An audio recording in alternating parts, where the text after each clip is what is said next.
Près de 2 semaines après son arrestation à New York, le rappeur américain et producteur P. Diddy est accusé d'agression sexuelle par plus de 100 nouvelles victimes, dont plusieurs qui étaient mineurs au moment des faits. Certains parlent donc d'une nouvelle affaire Epstein, du nom de ce milliardaire et criminel sexuel américain très influent dont on a déjà eu l'occasion de parler à plusieurs reprises sur ce format.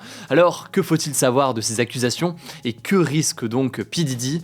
Salut, c'est Hugo, j'espère que vous allez bien. C'est le sujet donc à la une aujourd'hui des actualités du jour. Bienvenue au passage à tous les nouveaux qui rejoignent ce format ces derniers jours, que ce soit sur YouTube ou alors d'ailleurs en version podcast sur Spotify, Apple Podcast, etc. N'hésitez pas à vous abonner, si jamais c'est pas encore le cas, pour être sûr de pouvoir suivre l'actualité. Alors avant de revenir en détail sur les accusations extrêmement graves qui visent P. Diddy et son entourage, rappelons rapidement qui il est, pour ceux peut-être qui n'ont pas forcément suivi l'affaire jusqu'ici. Alors connu sous les surnoms de Puff Daddy, P. Diddy ou tout simplement Diddy, Sean Combs, de son vrai nom, est un rappeur et producteur américain âgé aujourd'hui de 54 ans qui a fondé son propre label en 1993 et qui s'appelait Bad Boy Records. Il a révélé par ailleurs de nombreux rappeurs américains extrêmement connus comme Notorious B.I.G. Lui aussi d'ailleurs a connu le succès en tant que rappeur, notamment avec son titre Can't Nobody Hold Me Down, sorti en 1997, qui a été récompensé par un Grammy Award. Et P. Diddy, c'est aussi un homme d'affaires. Il a lancé une marque de vêtements, une chaîne de télévision, il a fait du business aussi dans l'industrie de l'alcool. Le magazine Forbes estimait sa fortune personnelle à environ 400 millions de dollars, donc environ 360 millions d'euros.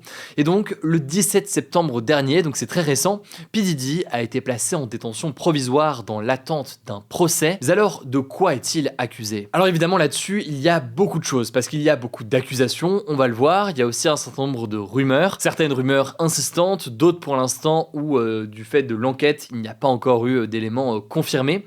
Voici en tout cas ce que l'on sait pour le moment et les différentes accusations qui pèsent sur le rappeur. Alors P. Diddy est inculpé pour des faits de trafic sexuel et pour extorsion. En fait, tout a commencé en novembre 2023 quand la chanteuse Cassie, qui est son ex-compagne, l'a accusé de l'avoir violée en 2018 et d'avoir eu, je cite, un comportement violent et déviant avec elle pendant 10 ans, la forçant notamment à avoir des rapports sexuels avec des travailleurs du sexe.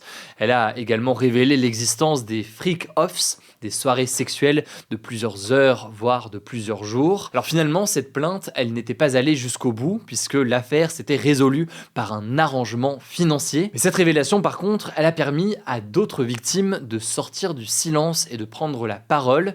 Fin septembre, c'est une 10e plainte pour agression sexuelle qui avait été déposée, qui suivait donc de nombreuses autres plaintes, des plaintes notamment pour viol. Concrètement, P. Diddy est accusé par les procureurs fédéraux de New York d'avoir utilisé son empire pour orchestrer un système de trafic sexuel violent. Pour ceux qui posent la question, ici un procureur fédéral, c'est donc un avocat qui représente le gouvernement des États-Unis, et ce donc dans les affaires judiciaires qui relèvent de la juridiction fédérale. Alors dans son acte d'inculpation, on peut lire que, je cite, pendant des décennies, le rappeur a abusé, menacé et contraint des femmes et d'autres autour de lui à satisfaire ses désirs sexuels, protéger sa réputation et dissimuler ses actes. Et là, en l'occurrence, les révélations, les dépôts de plainte, etc. sont relativement récents, mais en fait, les faits, ils remonteraient pour certains au début des années 1990. Certaines femmes auraient donc été contraintes à avoir des relations sexuelles avec des travailleurs du sexe, des scènes que P. Diddy enregistrait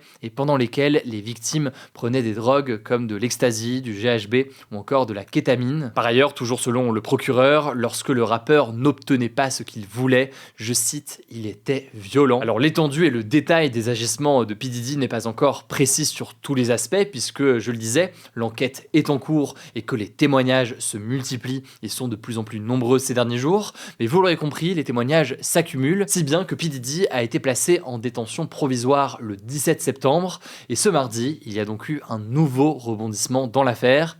Ce sont pas moins de 120 nouvelles victimes qui ont cette fois-ci accusé P. Diddy d'agression sexuelle, selon l'avocat Tony Buzbee qui les représente collectivement. Parmi elles, 25 étaient mineurs au moment des faits, selon l'avocat. Toujours selon l'avocat, dans 90% des cas, ces individus ont été drogués avant d'être agressés.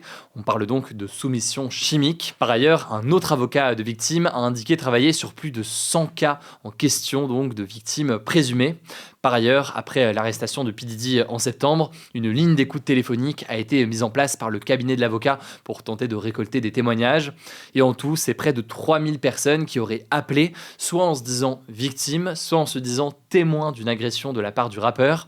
Alors évidemment, impossible dans l'état actuel des choses de vérifier ces 3000 témoignages ou ces 3000 personnes. Ça fait partie des choses, donc il faut être extrêmement vigilant. Mais là, en l'occurrence, ce qu'on le sait, donc, c'est qu'il y a 120 personnes qui sont désormais représentées par un avocat. Mais alors, vous allez peut-être me dire, si les faits remontent aux années 90, pourquoi est-ce que P. Diddy est seulement poursuivi maintenant? Alors, il y a tout un tas de raisons qu'on pourrait évoquer pendant longtemps. Très souvent, dans ces systèmes-là, il y a une forme d'omerta, il y a une forme de loi du silence, voire d'ailleurs, dans certains cas, un achat du silence de certaines personnes. Et c'est évidemment un élément très important, mais ce n'est pas forcément le seul élément. Ce qu'il faut comprendre aussi, c'est que de nouvelles lois ont été adoptées ces dernières années aux États-Unis, et particulièrement à New York, pour lutter justement contre les violences sexuelles. Parmi elles, il y a une mesure qui s'appelle l'Adult Survivor Act, qui est entrée en vigueur fin 2022, et qui permet en fait aux victimes de porter plainte pour viol ou agression sexuelle, même si les faits sont prescrits, et ce, pendant une période d'1 an à compter de l'entrée en vigueur de la loi, donc jusqu'à fin 2023. Et pour rappel, on dit qu'un fait est prescrit quand le délai légal pour engager une action en justice à son sujet est écoulé. Mais passé ce délai de prescription, eh bien c'est impossible pour la victime de porter plainte contre un auteur pour des faits qui sont entre guillemets datés. Là en l'occurrence, l'Adult Survivor Act, il a permis pendant une période donnée d'1 an d'avoir des dépôts de plainte pour des faits par exemple qui pourraient dater des années 90, et c'est sûrement ce qui a aidé à certains dépôts de plainte ces derniers mois. Mais en l'occurrence, ce n'est pas tout, puisque en mars 2023, il y a le Victims of Gender Motivated Violence Protection Law. Alors c'est très long dit comme ça, mais concrètement, ça a permis d'instaurer une période de 2 ans permettant de signaler des faits qui auraient pu être prescrits autrement. Donc c'est un peu similaire à la première mesure, mais là en l'occurrence, donc c'est une période de 2 ans, et donc ça aurait pu permettre à d'autres personnes ici de porter plainte. À noter que P. Diddy n'est pas le seul mis en cause dans cette affaire. Il y a plusieurs de ses proches, par exemple certains de ses employés, qui sont accusés d'avoir participé d'une manière ou d'une autre à certains viols collectifs. Et puis vous l'avez vu peut-être sur les réseaux sociaux, il y a aussi des noms de célébrités américaines qui auraient participé à ces soirées de P. Diddy et qui circulent beaucoup en ce moment. Alors pour autant maintenant l'enquête est en cours. Difficile de savoir donc dans l'immédiat et à ce stade de l'enquête qui était au courant des agissements de P. Diddy. C'est probablement l'un des éléments sur lequel porte l'enquête en ce moment. Alors maintenant qu'on a dit tout ça, quelle est aujourd'hui la ligne de défense du rappeur? Eh bien au début, il faut noter que P. Diddy niait en bloc ses accusations et ses avocats dénonçaient une forme de chasse aux sorcières selon eux qui aurait pour but de lui soutirer de l'argent. Mais face à la multiplication des accusations et alors que certains éléments assez intrigants, par exemple 1000 bouteilles de lubrifiant avaient été retrouvées chez lui lors d'une perquisition, eh bien désormais il y a eu un changement de discours de la part du rappeur et de son avocat qui insiste sur une volonté de collaborer avec la justice.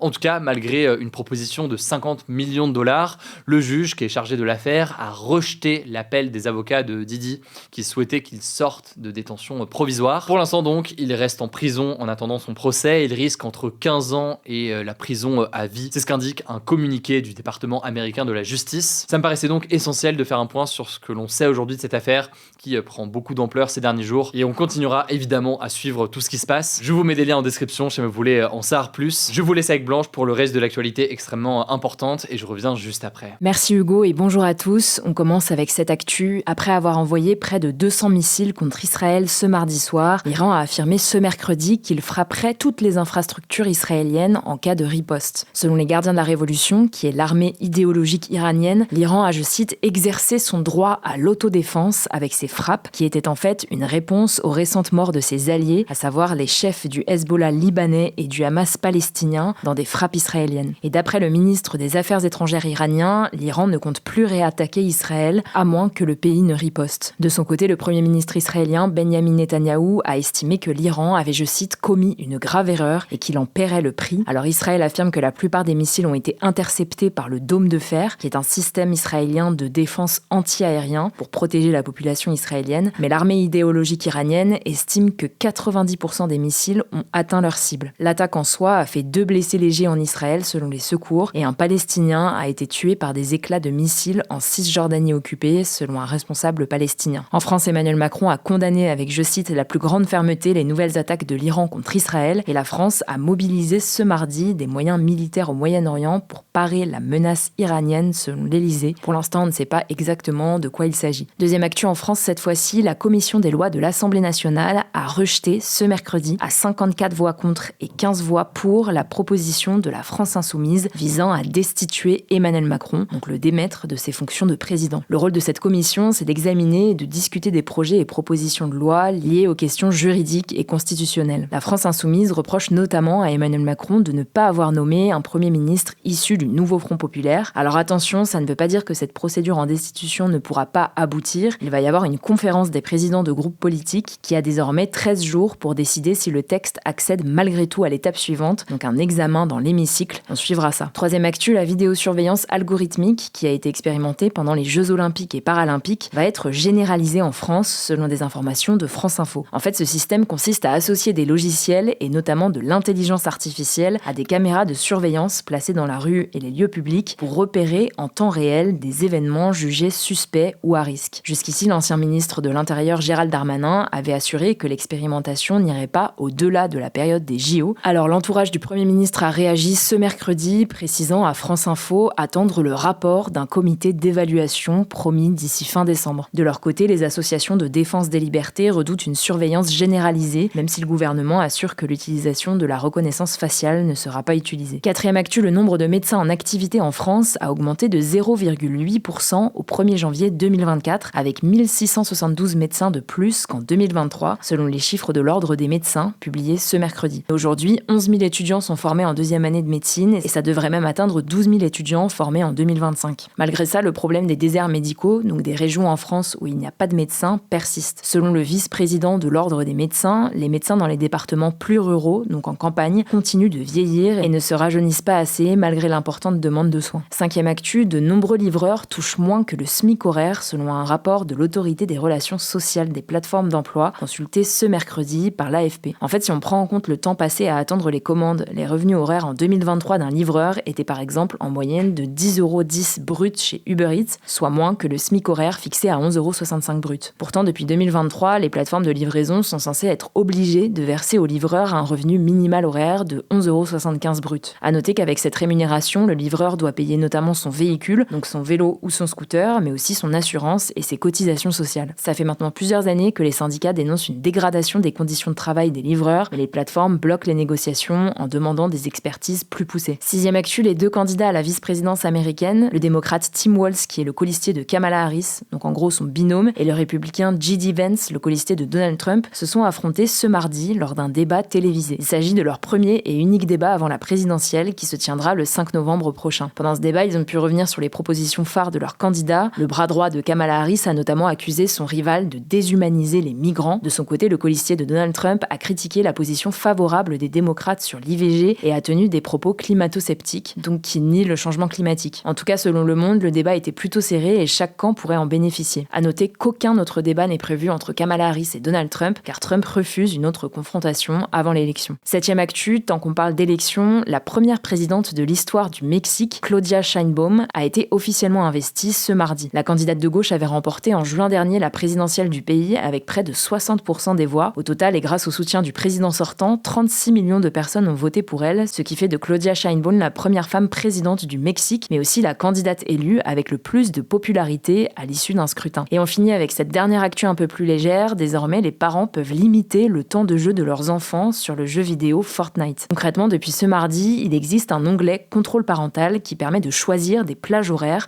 ou simplement un temps de jeu maximum par jour pour les enfants. Si une limite de temps est définie, le joueur recevra une notification pendant sa partie quand il ne lui restera plus que 30 minutes de jeu. Fortnite permet aussi désormais d'envoyer un rapport de temps d'écran aux parents. Merci beaucoup Blanche pour ces actualités. Alors la question du jour de votre côté c'est la suivante. Prends-tu toujours autant de plaisir qu'il y a 10 ans dans ton travail? Vois-tu cela comme une passion, comme un métier passion ou un simple métier? Alors écoute, vaste question, je vais essayer d'y répondre très rapidement. Ça a commencé évidemment en étant uniquement une passion parce que je faisais ça en parallèle à mes études. Et évidemment parfois il y avait des moments de taf ou des choses qui pouvaient être plus dures, mais ça restait uniquement une passion. Aujourd'hui c'est mon métier parce que j'en vis et j'ai la chance de garder quand même ces deux aspects-là, c'est-à-dire que j'aime toujours autant ce que je fais, alors que ça fait quasiment 10 ans quand même que j'ai cette chaîne, donc ça n'a absolument aucun sens. Et évidemment, il y a quand même parfois des moments qui sont plus durs, mais c'est normal, c'est le cas dans n'importe quel métier, et d'ailleurs aussi parfois dans beaucoup de passions. Mais je m'estime aussi extrêmement privilégié parce que j'ai la chance de faire ce métier-là dans un cadre qui est très particulier, puisque vous me suivez directement et avec mon équipe directement. J'ai la chance de pouvoir couvrir les sujets que je veux, dans les formats que je veux, etc. Dans un cadre qui est quand même extrêmement rare dans ce domaine du journalisme et des médias. Donc voilà, là-dessus, je m'estime quand même extrêmement chanceux de pouvoir faire ça depuis plusieurs années maintenant. En tout cas, je me voulais poser une question, que ce soit sur l'actualité, sur les coulisses de notre travail ou quoi, posez-les directement dans les commentaires sur YouTube ou alors sur Spotify. Je le disais, pensez à vous abonner, si c'est pas encore le cas, pour bien nous soutenir et ne pas louper le reste de l'actualité, que ce soit d'ailleurs sur YouTube ou alors sur les applis de podcast. Prenez soin de vous, prenez soin de nos proches, et puis on se dit à demain pour une nouvelle vidéo.